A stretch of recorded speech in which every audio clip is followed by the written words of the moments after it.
नमस्कार दोस्तों, YouTube के सभी दर्शकों को मेरा प्यार भरा नमस्कार एक बार फिर से। दोस्तों, आपने किसी बैंक या एनबीएफसी से लोन ले रखा है, पर्सनल लोन ले रखा है, 1 लाख का, 2 लाख का, 5 लाख का, 10 लाख का, 20 लाख का या कितनी भी अमाउंट का आपने पर्सनल ले रखा है और किसी वजह से आपका अब हाथ तंग है, आपका काम कम हो गया है, बिजनेस ठप हो गया है या नौकरी छूट गई है, आप अपनी इंस्टॉलमेंट टाइम पे नहीं भर पा रहे हैं, तो दोस्तों चिंता करने की कोई भी जरूरत नहीं है। या अगर आपने क्रेडिट कार्ड यूज किया है, आपने क्रेडिट कार्ड को बहुत ज्यादा यूज कर लिया है और उसकी ड्यू डेट पर आप उसकी पेमेंट नहीं कर पा रहे हैं, या क्रेडिट कार्ड के ऊपर आपने लोन लिया है, उसकी ईएमआई नहीं भर पा रहे हैं और इसको भी 4-5 महीने हो चुका है, आप किसी भी वजह से, आपकी किसी पर्सनल वजह से आप इसको नहीं भर पा रहे हैं, तो भी चिंता की कोई जरूरत नहीं। अब होगा क्या, आपकी 4-5 ईएमआई डिफॉल्ट हो गई हैं, चाहे अनसिक्योर्ड लोन हो या क्रेडिट कार्ड डिफॉल्ट हो, 4-5 किस्तें आप नहीं दे पाए हैं, तो अब आपका सामना होगा रिकवरी एजेंट से। जो रिकवरी एजेंट आपको पहले तो फोन कर करके परेशान करेंगे, आपको याद दिलाएंगे कि आपकी ईएमआई डिफॉल्ट हो गई है। दिन में 50 से ज्यादा कॉल कर लेंगे, 50, 60, 70, 80 कॉल भी आ सकती है। आपको फोन कर करके इतना हैरास कर देंगे कि आप पागल हो जाएं,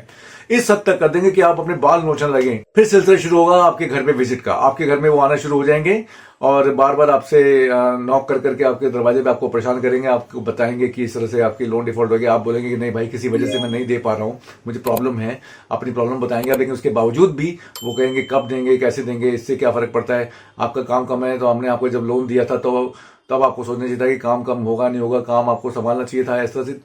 बड़ा बड़ा बड़ा तमाम तरह की बातें आपको करेंगे कि आपको डाउन करेंगे, वो कि आपको किस्त भरनी ही पड़ेगी। कुछ रिकवरी एजेंट जानते कैसे करते हैं, कुछ रिकवरी एजेंट इस तरह से करते हैं कि आपके घर में आके आपको बेल बजाएंगे, आप घर से बाहर निकल के आएंगे तो जोर जोर से बात करते हैं, ऊंची ऊंची आवाज में बात करते हैं कि जैसे कि पड़ोसियों को भी पता लग जाए। ये कुछ भी नहीं होता, सिर्फ एक हैरेसमेंट होता है एक तरह से। अगर वो ज्यादा बदतमीजी से बात करे, इस तरह से आपका सामाजिक अपमान करने की कोशिश करे, आपके पड़ोसियों में आपकी इज्जत उतारने की कोशिश करे, तो आप तुरंत 100 नंबर पे कंप्लेंट करके पुलिस पे इसकी कंप्लेंट कर सकते हैं और उसके खिलाफ एफआईआर भी हो सकती है। उसको कोई हक नहीं बनता कि अगर आपके हालात थोड़े डाउन हुए हैं तो और आप किस्त नहीं भर पा रहे हैं तो इस तरह से वो आपकी बेइज्जती करेगा समाज में, ऐसा उसका कोई हक नहीं बनता है। दोस्तों, यहां पर मैं एक बात आपको बताना चाहूंगा कि अगर आपका काम डाउन हुआ है या आपकी जॉब छूट गई है, आपको सच में आर्थिक तंगी आई है जिसका सामना आपको करना पड़ रहा है, इस वजह से अगर ईएमआई डिफॉल्ट हुआ है, इस वजह से क्रेडिट कार्ड की पेमेंट नहीं दे पा रहे तो ठीक है। लेकिन अगर आप जानबूझ के ऐसा कर रहे हैं दोस्तों,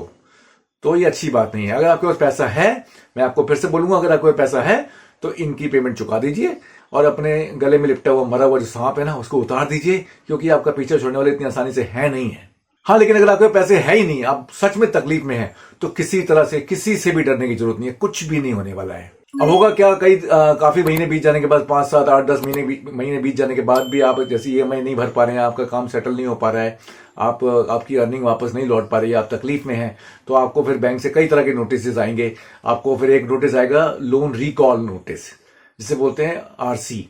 यानी कि रिकॉल का नोटिस देंगे बैंक आपको कि हमें सारे पैसे वापस करो, अब हमें लोन नहीं चलाना है। तो उस लोन के उस रिकॉल का जो नोटिस आया है, उसका जवाब अगर आप नहीं दे पाते हैं, किसी वजह से उसका जवाब नहीं देते हैं, तो भी चिंता की कोई बात नहीं, कुछ नहीं होने वाला। अब होगा क्या कि आपका काफी समय बीत गया तो बैंक फिर क्या करता है कि लोन की रिकवरी के लिए एक आपके खिलाफ बैंक में, आपके खिलाफ कोर्ट में केस डालता है, केस दायर करता है। अब कोर्ट में केस अगर लग गया, उसके बाद क्या होगा कि कोर्ट में केस लगने के बाद आपको समन आएगा,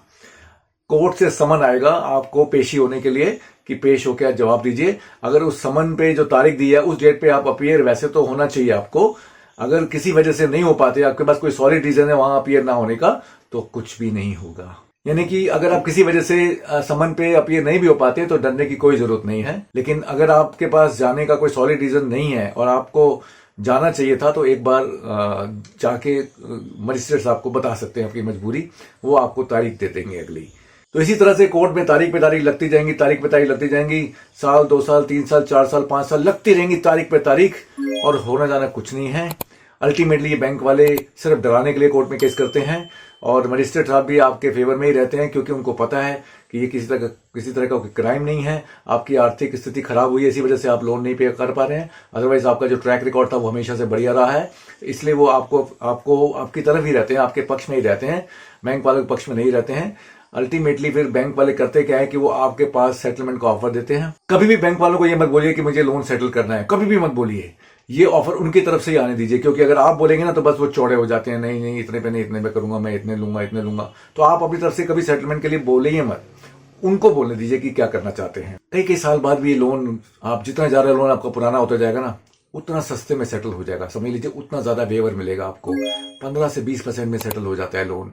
इसलिए किसी तरह की मेरे कहने का मतलब है, इन नक्शे में आपको सिर्फ इतना ही बताना चाहता हूं इस वीडियो के माध्यम से दोस्तों, अगर आपसे किसी वजह से बैंक की ईएमआई नहीं भरी जा रही, क्रेडिट कार्ड की पेमेंट नहीं किया जा रहा, तो किसी तरह की टेंशन ना लें। आप मुख्य जो फोकस है अपने काम को दोबारा से खड़े करने में लगाएं, अपने ध्यान को अपने काम को दोबारा से खड़ा करें, अपनी जॉब को फिर से रीइंस्टेट करें, अपना जो आपकी रोजी रोटी का साधन है, जो माध्यम है, उसको जिंदा करने के लिए, उसको रिवाइव करने का प्रयत्न करें। इस लोन की रीपेमेंट का जो आपको इशू आया हुआ है, जो रिकवरी एजेंट का जो हैरेसमेंट का इशू आया हुआ है, उसको साइड में रखें। अगर वो अपनी औकात से ज्यादा अगर आपको परेशान करते हैं, घर पे आके बार बार फोन पे गाली गलौज करते हैं, तो उनकी कंप्लेंट कर सकते हैं। आपका ये अधिकार है, इस अधिकार का उपयोग अवश्य करें और बिल्कुल निश्चिंत हो जाइए। इनसे घबराने की बिल्कुल भी जरूरत नहीं है, कुछ नहीं होता है। सालों साल बाद भी रगड़ रगड़ के ये आपके पास सेटलमेंट का ऑफर लेके आएंगे। साल, 2 साल, 3 साल, 4 साल, 5 साल में अपने हालात फिर से ठीक करिए और इनको मैक्सिमम वेवर लेके इन लोन को सेटल करिए